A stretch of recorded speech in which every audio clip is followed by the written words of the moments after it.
Hello and welcome to my ADHD Advent Guide to the holiday season. Now this is going to be a series of 12 videos that's going to help you navigate your way through the holiday season, not just specific for this holiday season for Christmas, but really any holiday season a lot of these tips can apply to, or any hosting situations. So and not just for neurodiverse people either. So these tips are my personal tips, things that I've found helpful to me over the years. And so there is going to be a theme. So if you're a neurodiverse midlife mumpreneur, then these perhaps might be a bit more relatable to you, but they could be relatable to lots of people, I feel. So what's inspired this series is a situation I found myself in last year, which we're calling Fuck the Cauliflower Cheese.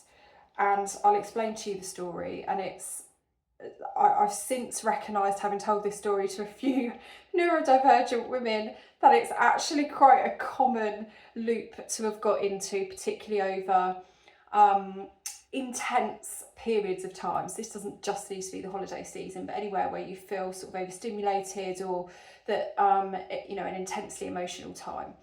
So I found myself a year ago, it was almost a year ago, right about now, so almost exactly a year ago, really struggling to sleep one night. And the thing that I was pondering over was this: I had 4 ready-made packs of cauliflower cheese in my freezer. I love cauliflower cheese and I just buy it when I go shopping, so I have too much of it. And on Christmas Day, it has been a tradition for us to have cauliflower in white sauce. And the reason being was that it was what my mum made. My mum passed away over 20 years ago now, and I've sort of taken on the Christmas Day role with my dad. So I prepare Christmas dinner and we typically have it just how my mum made it. So got myself in this loop of, but I have these 4 packs of cauliflower cheese. I cannot bring myself to go and buy more cauliflower and make a white sauce just so that we don't have the cheese with it.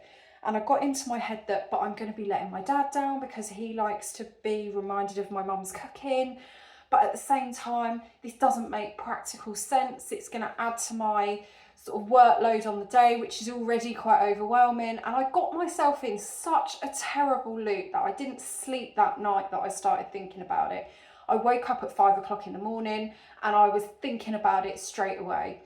And I went into myself, and it was very obvious to my partner at the time that I was not doing okay. So he knew how to sort of get me out of that sort of cycle. So he took me to Costa for a coffee. We went for a coffee, sat down, and he's like, right, what's going on? And I just burst into tears and I broke down and told him. And, thankfully his response was so kind and empathetic. Not, you stupid woman, why are you worrying about cauliflower? And his response was, fuck the cauliflower cheese, Kate, no one cares.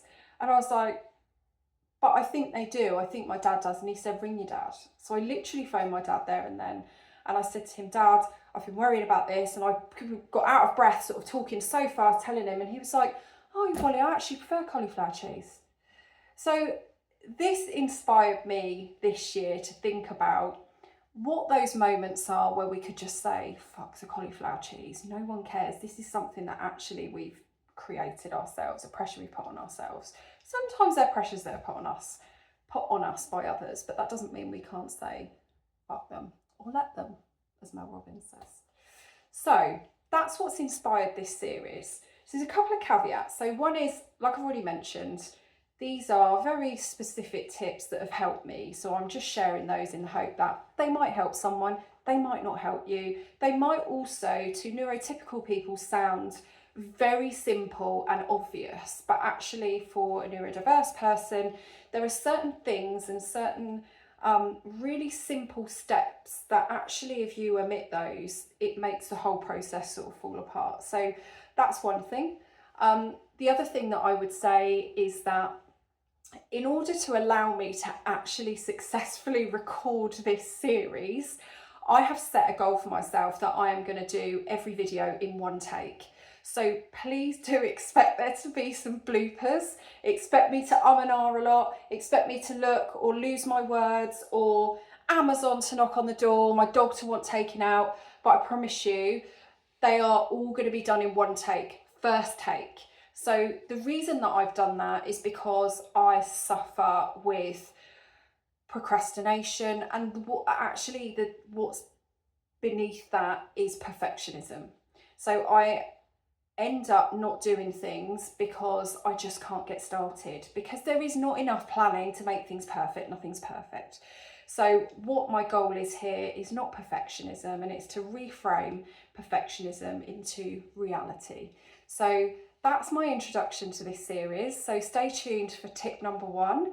And I am really looking forward to hearing your comments and understanding whether these things are useful for you.